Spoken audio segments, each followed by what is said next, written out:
Assalamualaikum warahmatullahi wabarakatuh. Kembali lagi kita akan membahas latihan soal SKP untuk tenaga pendidik, khususnya formasi guru SD.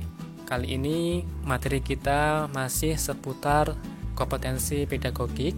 Sudah ada 3 video sebelumnya.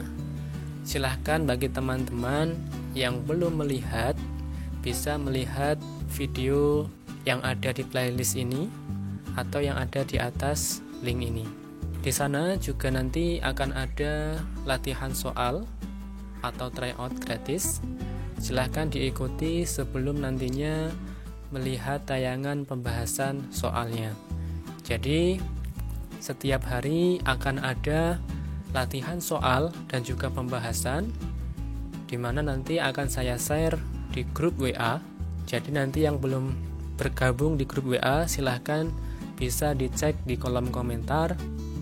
Nanti akan saya berikan link ke grup WA untuk membagi link tryout setiap harinya. Seperti biasa, ada 10 soal yang akan kita bahas. Mari kita mulai dari soal yang pertama. Soal nomor 1. Dalam menerapkan teori belajar sosial, yang dapat dijadikan model untuk ditiru adalah sebagai berikut, kecuali A. Guru pengajar di kelas, B. Teman satu kelas, C. Pahlawan nasional, D. Alumni, E. Teman sebangku. Pembahasan. Dalam menerapkan teori belajar sosial, yang dapat dijadikan model untuk ditiru antara lain guru pengajar, teman satu kelas atau teman sebangku, atau pahlawan nasional. Alumni bukan merupakan salah satu model untuk ditiru dalam penerapan teori belajar sosial, karena alumni statusnya tidak sama, bukan komunitas dan tidak sebagai simbol. Sehingga jawabannya adalah D. Soal berikutnya. Untuk mendukung agar ketiga elemen pengaturan diri yang meliputi pemantauan diri, evaluasi diri, dan refleksi diri mempunyai dampak positif dan maksimal pada kemampuan pengaturan diri siswa, maka ada prosedur yang harus dilalui. Berikut ini yang bukan termasuk salah satu prosedurnya adalah A. Penentuan tujuan, B. Tanggung jawab, C. Pemberian insentif, D. Penilaian atau evaluasi, E. Penentuan tugas. Pembahasan. Untuk mendukung agar ketiga elemen pengaturan diri yang meliputi pemantauan diri, evaluasi diri, dan refleksi diri mempunyai dampak positif dan maksimal pada kemampuan pengaturan diri siswa, maka ada prosedur yang harus dilalui.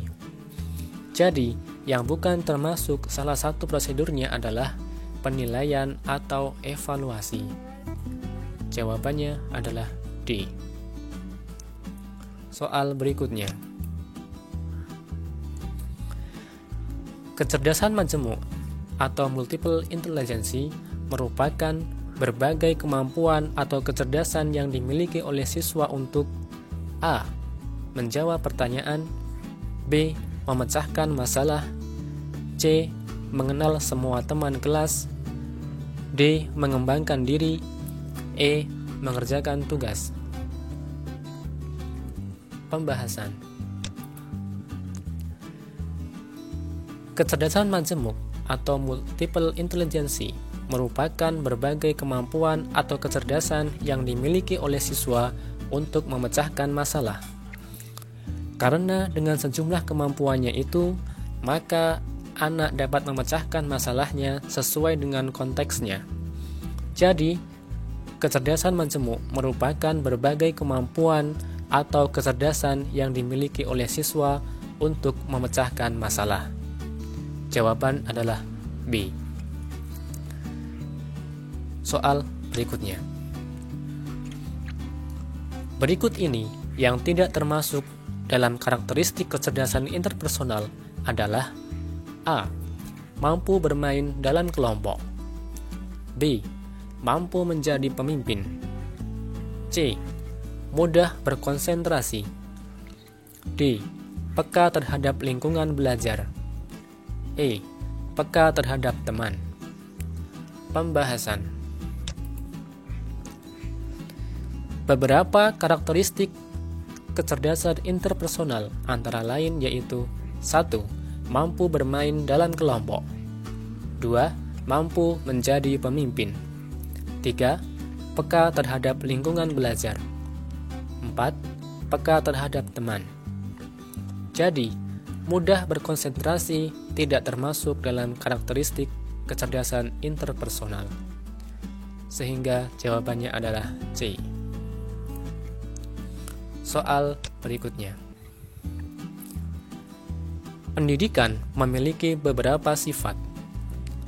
Salah satunya adalah pendidikan merupakan suatu upaya untuk membantu manusia agar mampu hidup sesuai dengan martabat kemanusiaannya. Hal ini menunjukkan bahwa pendidikan bersifat A. Humanisasi, B. Individualitas, C. Organisasi, D. Sosialitas, E. Potensialitas. Pembahasan. Pendidikan memiliki beberapa sifat. Salah satunya adalah pendidikan merupakan suatu upaya untuk membantu manusia agar mampu hidup sesuai dengan martabat kemanusiaannya. Hal ini menunjukkan bahwa pendidikan bersifat humanisasi. Jadi, hal tersebut menunjukkan bahwa pendidikan bersifat humanisasi. Sebab, tujuan dari humanisasi adalah upaya memanusiakan manusia. Jawaban adalah A. Soal berikutnya. Pada dasarnya, upaya pembaharuan pada bidang pendidikan tertuju pada peningkatan mutu proses dan produk sistem pendidikan nasional. Proses dan produk tersebut terutama tertuju dalam bidang A. Peningkatan pemerataan kesempatan belajar. B. Pembebasan biaya pendidikan pada pendidikan dasar. C. Cara mengatasi kendala terhadap pelaksanaan inovasi pendidikan. D. Pendemokrasian pendidikan di Indonesia. E. Peningkatan pemerataan fasilitas pembelajaran. Pembahasan.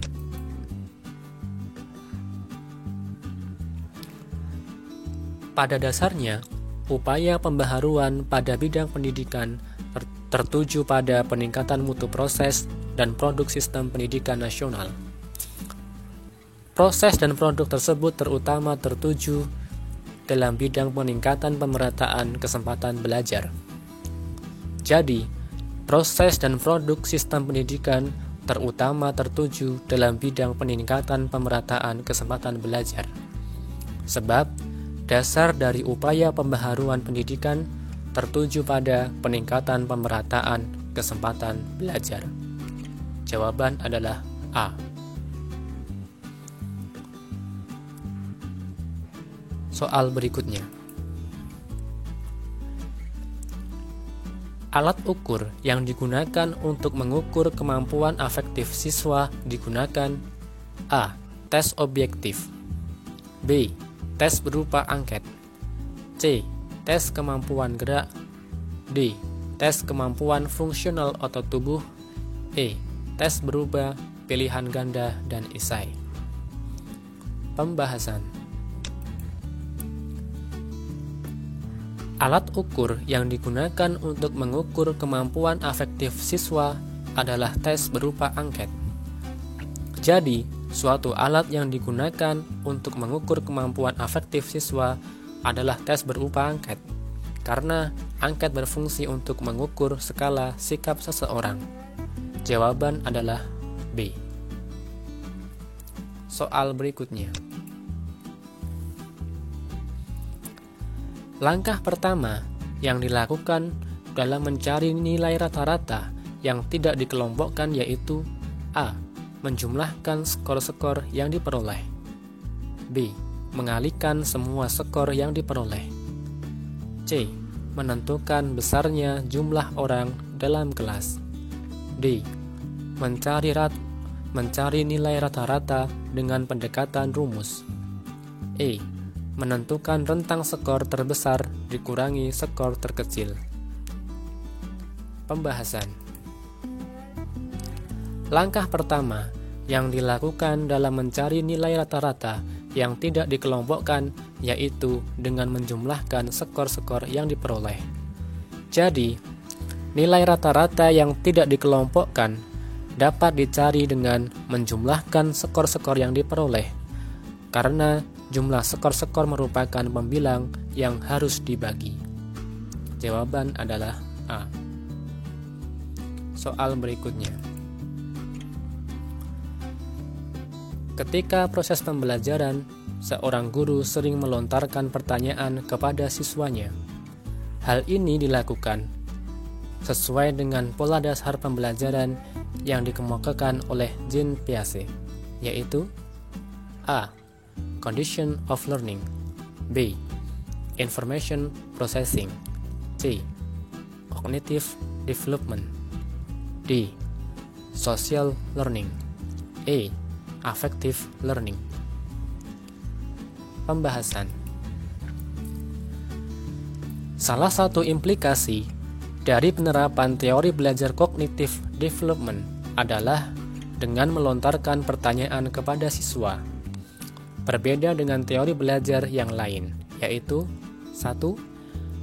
Pola dasar pembelajaran pada teori belajar condition of learning tidak dengan mengajukan pertanyaan kepada siswa.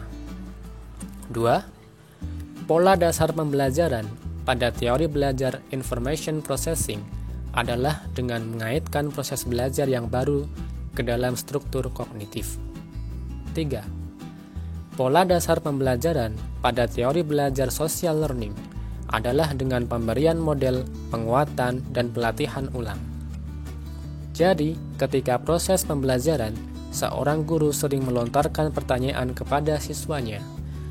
Hal ini dilakukan sesuai dengan pola dasar pembelajaran yang dikemukakan oleh Jean Piaget, yaitu cognitive development atau pengembangan kognitif. Jawaban adalah C. Soal terakhir.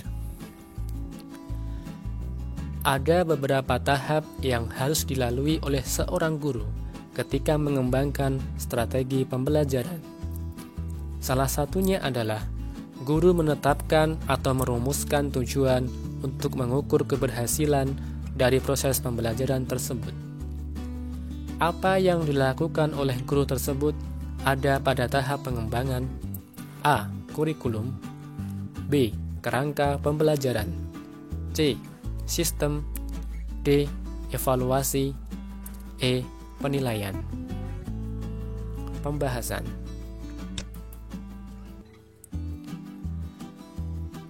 Ada beberapa tahap yang harus dilalui oleh seorang guru ketika mengembangkan strategi pembelajaran. Salah satunya adalah guru menetapkan atau merumuskan tujuan untuk mengukur keberhasilan dari proses pembelajaran tersebut. Apa yang dilakukan oleh guru tersebut ada pada tahap pengembangan kurikulum. Karena ada waktu mengembangkan strategi pembelajaran, seorang guru harus mengetahui tujuan pembelajaran yang akan dicapai. Ada beberapa hal lain yang perlu diperhatikan, yaitu 1. Pada tahap ini, guru tidak harus menetapkan kerangka pembelajaran. 2. Untuk menyusun strategi pembelajaran tidak perlu sistem. 3. Evaluasi tidak diperlukan dalam menyusun strategi pembelajaran. Jadi, tindakan yang dilakukan oleh guru tersebut ada pada tahap pengembangan kurikulum. Jawaban adalah A. Terima kasih teman-teman semua telah menyimak video ini. Semoga dimudahkan dalam belajar untuk mempersiapkan seleksi kompetensi bidang yang rencananya akan digelar saat akhir bulan Agustus tahun ini. Itu saja dari saya, silahkan subscribe untuk mendapatkan informasi terbaru terkait pembahasan soal dan juga latihan tryout gratis. Like video ini, kemudian bagikan kepada teman-teman seperjuangan apabila dirasa bermanfaat. Jika ada masukan, saran, dan lain sebagainya, bisa dicantumkan dalam kolom komentar. Wassalamualaikum warahmatullahi wabarakatuh.